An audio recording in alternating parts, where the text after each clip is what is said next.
안녕하세요. 오늘의 사연은 조만간 이혼 애정이시라는 여성분이 보내주셨습니다. 남편이 다른 사람도 아니고 동생과 불륜행위를 했다고 하시네요. 이런 남편의 잘못된 행동에 어떻게 대처하셨을지 한번 읽어보겠습니다. 안녕하십니까? 저는 세상에서 제일 더러운 연놈들과 싸우고 있는 34살 여자입니다. 제가 말하는 세상에서 제일 더러운 연놈이란 바로 제 남편과 제 여동생입니다.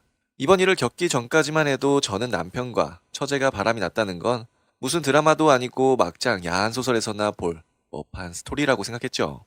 그게 현실에서도 벌어지는 일이더라고요. 한 명은 남편이고 또 한 명은 제 동생이지만 그래서 더 용서할 수 없었습니다. 그 때문에 둘 모두의 인생을 망쳐버렸죠. 우리 부모님이 그러시더군요. 남편은 몰라도 네 동생한테 그렇게까지 해야 했니? 제가 이렇게 대답했습니다.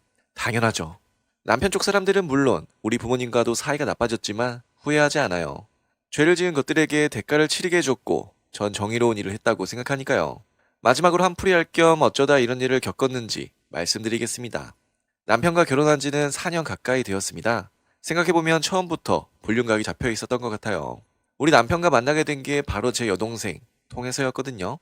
남편은 제 여동생의 선배뻘 되었고 저와 동갑이었죠. 여동생 통해서 처음 만났고 지금 생각하면 부끄럽지만 제가 먼저 남편에게 대시했습니다. 그때야 그 인간이 그런 쓰레기인 줄 몰랐으니까요. 좋아한다는 말도 제가 먼저 했습니다. 남편도 저 좋다고 했으니 사이는 급진전했죠. 만나서 2년 정도 만에 결혼했으니 진도가 빠른 편이었습니다. 결혼 과정에서도 별다른 문제는 없었어요. 처가 사람들은 남편만 제외하면 다들 괜찮은 사람들이거든요. 남편이 쓰레기인 걸 알게 된 지금도 그 생각은 변치 않았습니다. 또한 제 동생과도 큰 문제는 없었습니다. 제 동생은 남편을 언제나 제가 결혼하고서도 이렇게 불렀어요. 선배님. 그리고 남편은 언제나 제 동생의 이름을 불렀죠. 보통 처제 대하는 태도와는 조금 달랐지만 신경 쓰지 않았습니다. 원래 그렇게 부르고 다닌 사이인데 제가 결혼했다고 굳이 호칭까지 바꿀 필요는 없다고 생각했거든요. 남편이 제 동생과 종종 만나는 것을 알면서도 별일 아니라고 생각했습니다. 한 번은 남편이 제 동생과 몇 번 만나서 제게 근사한 선물을 해준 적도 있어요. 제가 원하는 보석 디자인부터 다 알아내어서 꽤 비싼 목걸이를 해준 거죠. 문제의 그 목걸이는 더러워서 이번 일 터지고 남편 놈 도로 줘버렸습니다. 어차피 진주라서 팔아도 돈도 안 되었거든요. 암튼 제 동생과 남편 사이는 유독 가까웠지만 당연한 일이라고 생각했습니다. 바로 그날의 사건이 벌어지기 전까지는 말이죠. 올 여름의 일이었습니다. 남편이 다른 지역에 잠시 머무를 일이 있다면서 며칠 집을 비웠어요. 전에도 종종 있었던 일이라 별 의심을 하지 않았습니다. 그런데 남편이 집을 비운 바로 그 다음날 남편 부하 직원에게 집으로 전화가 온 겁니다. 잘 쓰지도 않는 집 전화가 울려서 무슨 일인가 싶었는데 충격적인 말이 들려왔습니다. 저기 남편분 휴가 내시고 연락하지 말라고 하신 건 아는데 지금 회사에 난리가 났거든요. 빨리 남편분 찾아서 출근 좀 하라고 전달해 주세요. 남편 부서의 중요한 데이터가 해킹을 당해서 다 날아갔던 거로 기억합니다. 그 일도 충격적이었지만 남편 휴가를 냈다는 게 더 충격적이었습니다. 여자의 감인지 이 말 듣기 무섭게 남편이 혹시 저를 속이고 다른 년 만나는 것 아닌가 싶었어요. 처음에는 제 동생이랑 의논해 보려고 했어요. 처음부터 동생을 의심한 게 아니라 동생이 남편을 잘 아니까 혹시나 남편이 딴 년이랑 놀아나는 것에 대해 알지 않을까 싶었죠. 하지만 그렇지 않더라고요. 동생도 연락이 안 되는 겁니다. 동생과 같이 사는 엄마한테 연락해 봤더니 동생이 한 며칠 휴가 받고 여행 갔대요. 이 시국에 며칠 여행을 갔다는 것도 수상하거니와 그 날짜가 하필 남편이랑 정확히 겹친다는 게 더 수상했습니다. 그때부터 버럭 두 사람의 관계가 의심되더군요. 하지만 그때는 끝내 남편을 찾지 못했어요. 남편이 휴대폰 끄고 다녀서 찾을 방도가 없었거든요. 뒤늦게 나타난 남편에게 모른 척하고 회사에서 급한 연락 왔다고 이야기해 줄 수밖에 없었죠. 남편도 자기 상황이 꼬였다는 걸 알았는지 열심히 변명하더군요. 지사 쪽 일로 내려갔는데 본사에서 통보를 제대로 못 받아서 자기를 찾았다니 어쩌니 했던 걸로 기억해요. 하지만 저는 의심을 버리지 못했습니다. 그 길로 흰소를 찾아서 남편이랑 동생 뒤를 밟아보라고 했어요. 여자의 감이라는 게 있고 그 감이 안 좋은 방향을 가리키고 있었으니까요. 불행히도 제 감은 맞았습니다. 의뢰한 지 한 달도 안 되어서 증거 자료가 쌓이더군요. 남편과 동생이 데이트하는 사진, 같이 모텔로 가는 사진, 심지어 차 안에서 뽀뽀하는 사진까지.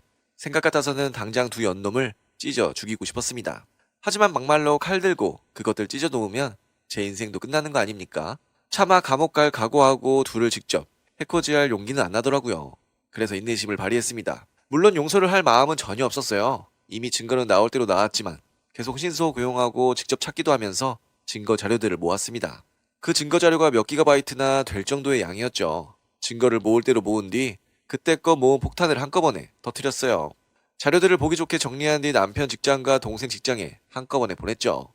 제가 말도 없이 두 사람 직장에 불륜 자료들을 퍼뜨리니 당연히 두 사람은 물론 직장까지 난리가 났습니다. 기막히게도 둘 다 직장에서는 유순하고 성실한 인간들로 통했거든요. 그런 연놈들이 알고 봤더니 불륜, 그것도 처제나 형부와 결혼을 한 상남돌이라는 걸 알게 된 거죠. 당연히 뒤늦게 한 방 먹은 남편은 절 많이 원망하더라고요. 네가 인간이냐? 이런 남편의 말이 잊히지 않았습니다. 마음에 충격을 받은 게 아니라 인간 같지 않은 게 저더러 인간이냐고 물어보는 모습이 기막혀서 잊히지 않았죠. 심지어 제 동생은 한술 더 뜨더군요.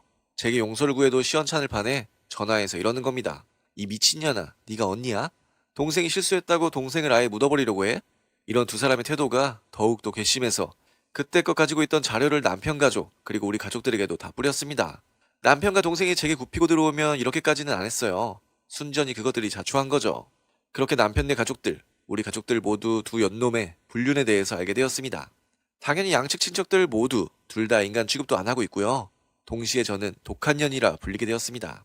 제가 보는 앞에서 독한 년 운운하는 사람은 없지만 말투나 눈치가 딱 그렇더군요.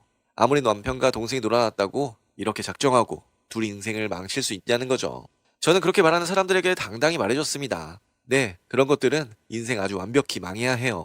시모 시부도 나쁜 사람은 아닌데 저의 이런 말에 질렸다는 듯 혀를 내두르고는 이제 연락도 안 되더군요. 시댁 식구들 사이에서 저는 건드리면 뭐 되는 년이 되었는지 이제 교류 자체가 끊어진 상태입니다. 말씀드렸듯 우리 부모님도 크게 차이 나지는 않아요. 제가 동생에게 너무 못할 짓을 했다는 거죠. 그래서 저도 부모님께 말씀드렸습니다. 제 남편이랑 불륜 저지르는 쓰레기 동생이랑 저 둘 중 한 명을 택하세요. 우리 부모님들은 아직 택하지 못하고 계십니다. 동생이 잘못했지만 저도 심하다는 식이죠. 이해는 합니다. 쓰레기라도 자기 자식인데 아주 손절하기는 어렵겠죠. 우리 동생도 제게는 말 못하고 틈만 나면 부모님께 자기 인생 망했다고 토로하는 모양이니까요. 그만큼 반성을 안 했다는 뜻이고 덕분에 저도 조금도 양심의 가책을 느끼지 않았습니다. 남편이랑 동생 모두 직장도 잃은 상태이고요. 이제 그것들 상대로 위자료 청구하고 이혼도 하려고 합니다. 제가 남편에게 재산 다 주면 위자료 청구나 이혼 재판은 안 하고 협의로 끝내자고 했는데 남편이 거부했어요. 마지막까지 그 자식이랑 싸워야 할 운명인 것 같습니다. 하지만 이미 남편이나 동생, 인생은 망했으니 기분은 좋아요. 이제 마지막까지 우위를 점할 수 있도록 계속 나아갈 생각입니다. 네, 오늘의 사연은 여기까지입니다. 남편분이 다른 사람도 아니고 본인 동생과 불륜을 저질렀다는 사연이셨습니다.